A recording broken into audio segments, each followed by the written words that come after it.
Now, listen as though, maybe it's not wrong to say this, I don't think it is. Listen as though your very soul, your very life depends upon understanding the following thing. There is nothing in the universe that is greater than the gift you have been given to understand all things. There is nothing in the universe, nothing greater than the gift that you and I have been given to understand whatever it is that we want to understand. Now, if you can feel that idea, that's kind of a talk unto itself, to feel an idea. If you can feel that idea, what am I saying to you? I'm saying that in any given moment that we want to, where instead of seeking comfort, meaning running from the pain, we decide that what we want is clarity about the condition. In that moment, we can call upon a feature in ourselves. And that feature is not something that's given just to this man and not to that woman or to this sect of people and not that. This feature is as simple as the following. Anything that I am willing to be interested about, anything that I want to understand, anything that I long to know deeply, I can have a deeper, more insightful relationship with. That's the spiritual law. Science, what do you think science is, so-called science today? How many of you have had yourself, you remember the Ford commercial? The light would go on. Have you ever had a light go on? Have you? Do you know what it means to have a light go on? I'm in so much trouble over this situation. I don't know what to do. He's not the right this or she's done that. And all of a sudden one goes through this turmoil over and over and over again, and then bing. You see, the mind that was scrambling for an understanding about the situation was creating the very situation it was scrambling over. And that the real solution had nothing whatsoever to do with trying to put together disparate parts to comfort oneself, but rather had to do with awakening to something within oneself where suddenly you see the problem wasn't him, it's not this. The problem is there was something inside of me that insisted, that demanded, that thought it had to be the way it did. And that demand was confusing the condition.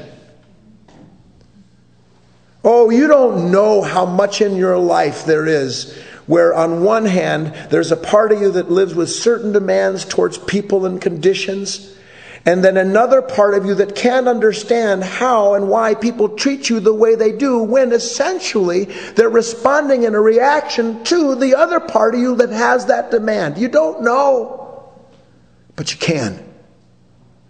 For instance, how many of you have the pain of feeling that people disapprove of you?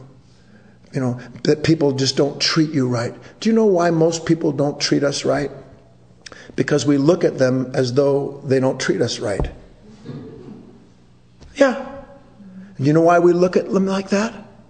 Because we've learned to find comfort in irritability, comfort in negative states. Because at least I'm whole. I'm sure now the reason that I'm treated the way I am is because those people are the way they are. At last I have an answer. No, you don't. You have a perennial ache. Listen. Come awake. To be aware of yourself in the moment. And to bring that same awareness to bear, if you will, on anything that you want it to fall upon, to bring your attention to something that you want to know. Like, for instance, how many of you have a heavy heart sometimes? Of course, we all do, don't we? Wake up.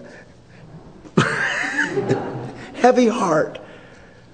But what do you do? What do you do with a heavy heart? I'll tell you what you do. You listen to the parts of you that put the lead in it, tell you why it is the way it is, and why you have to learn to tolerate and live with that condition. Don't you do that anymore. The next time you find yourself having a heavy heart or any other pain that's been with you for a long time, now here's the point. You learn what it means to have a quiet willingness to suffer for a cause greater than yourself. What does it mean, a quiet willingness to suffer for a cause greater than myself? Oh, this is so beautiful. It means that in that moment, here's this pain, here's this problem, here's this resentment, here's this fear, here's this grief that's been with me since I was whatever. And all I've ever known to do is to try to find ways to comfort myself when it appears. And if not comfort myself, go find someone to get irritable. But by the way, that is the same thing. I want you to know that. When you go after someone, when you're angry with somebody, you are comforting yourself. Because you're resolving it according to the nature that's actually produced that conflict. So here's what you do. When I say to suffer for a cause greater than yourself, it means that you bring your awareness, you bring your full power of attention to that pain. And you don't do one thing without it. You don't do one thing with it except live in that moment to moment to moment relationship. Now listen, with a little silent wish in yourself. And that little silent wish, you don't have to say it out loud. I want clarity here. I want to understand this. But now listen, don't you dare let something inside of you start saying, yes, that's a good idea, and here's what we know, and here's what to do. Don't you let one sound in terms of a familiar voice, a familiar thought talk to you. The thing that makes these pains into new parts of yourself that are higher than the self that had those parts does not come in thought.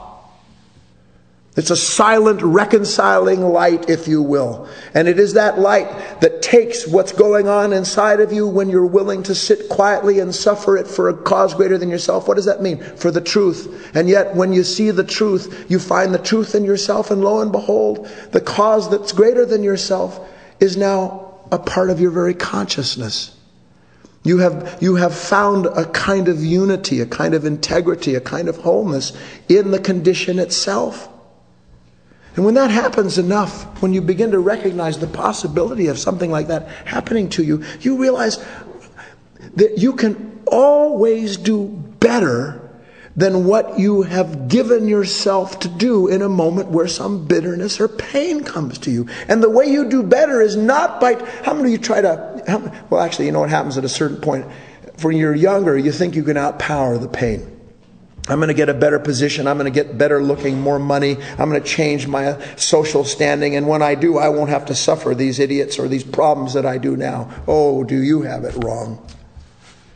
Self-knowledge through self-observation. New understanding born out of the action of awareness in you, brought to bear upon whatever it is that the mind wants to hold. You have a certain condition. I tell you, you don't try to comfort yourself in that from it. Don't you do it. Instead, become more and more and more and more conscious of it. Conscious doesn't mean absorbed in being identified with the negative state. Conscious means that I bring myself in that moment to this wish that I have, that's born in the understanding, and one day you'll have this as surely as the speaker is trying to convey to it. I have this wish, and I know that I can have the understanding of it. Nothing can be kept from the light that lives inside of a human being who will let that light do for that human being what it was put there to do.